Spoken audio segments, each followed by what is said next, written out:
Welcome to Glitched, I'm Francisco Lozano, and this is your weekly wrap-up.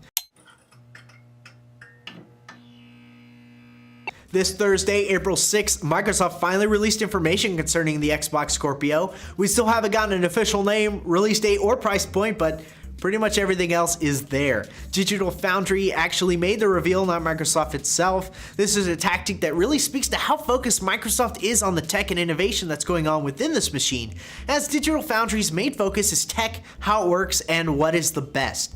So let's get down to the nitty-gritty and go over everything we know. I still wish they had given us a name, but I guess something needs to be revealed at E3, right? By the way, a lot of specs are about to come your way, so get ready.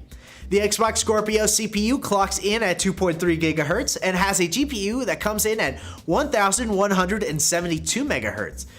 The memory for the console is 12 GB, while the memory bandwidth runs at 326 GB per second.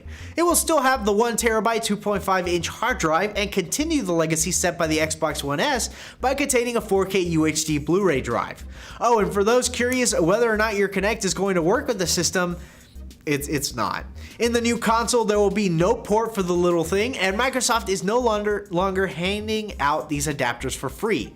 According to Foundry and Microsoft, not only will the new games be able to run in 4K on the system better than what we've seen thus far in the PS4 Pro, but even older games will be able to run better with the new console specs. This includes not only old Xbox One games, but 360 releases too. So backwards compatibility is here to stay, and this is something that sets Scorpio apart from the competition. What doesn't set them apart is their library of exclusive titles. Even with specs that outrank all of their competition, the system still doesn't have a lineup of exclusives that's going to entice anyone to get the console. Maybe we'll see something worthwhile at E3, but until that happens, Scorpio will just be a really powerful, probably expensive machine that we sorely hope will have a better interface than the Xbox One. I need more than the promise of 6 teraflops, Microsoft. Come on. Now, after analyzing everything that makes up the console, Digital Foundry has estimated that the console might be sold for $499 come release. And until Microsoft says otherwise, that will be the price we argue about. Another announcement we've been waiting for finally came out this week, courtesy of BioWare. Last week, BioWare announced that they would be announcing how they were going to fix Mass Effect Andromeda. So now we are going to talk about the announcement that announcement was about. Not confusing, right? The announcement itself was made this Tuesday, but the actual patch in question was sent out to Andromeda players everywhere on Thursday, April 6th.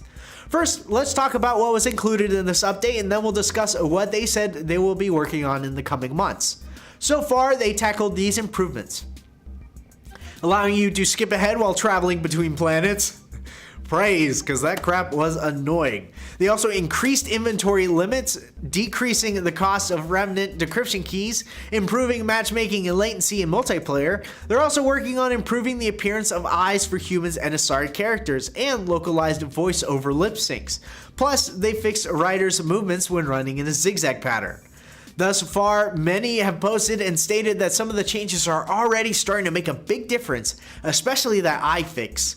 Now that we know what has been fixed, let's talk about what's going to be fixed in the months to come.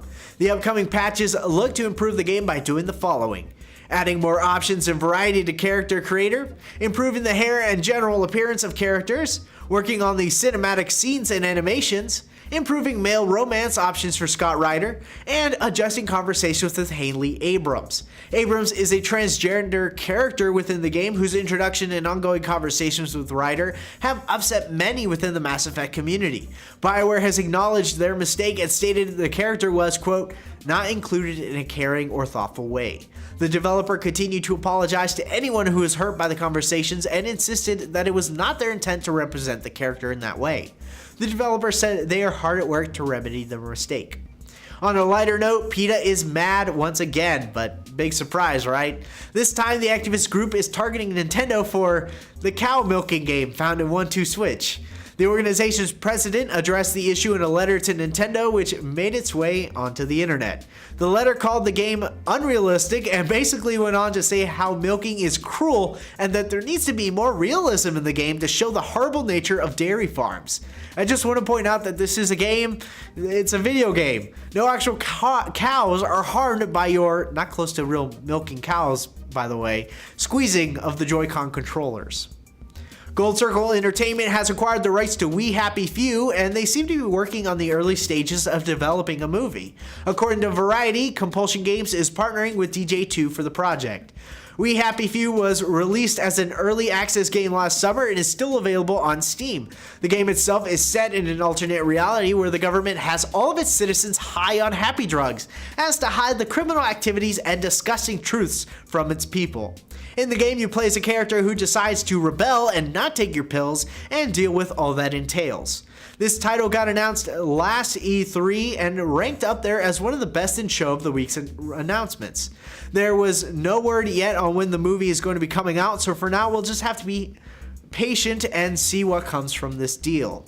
Do you like VR? Do you like cheap ways to play VR? And do you like other people's head sweat? Well, if all three of those apply to you, you are in luck. Sony is looking to introduce their VR headsets to arcades. According to a report from the Wall Street Journal, the company is currently looking to put their headsets into entertainment facilities in Japan. As of right now, no plans for international distributions have been released, so no shared sweat machines for us. At least not yet. Are you guys excited about the new Scorpio announcements? Maybe you're just relieved to know that Ryder's eyes are going to fly off into space now. Well, let us know in the comments down below. I'm going to go drink a gallon of milk now, but remember you guys can like and subscribe to stay up to date with all your gaming and tech news. This was Glitched, and I'll see you next time. Words won't work in my brain. Alright, enough excuses, right?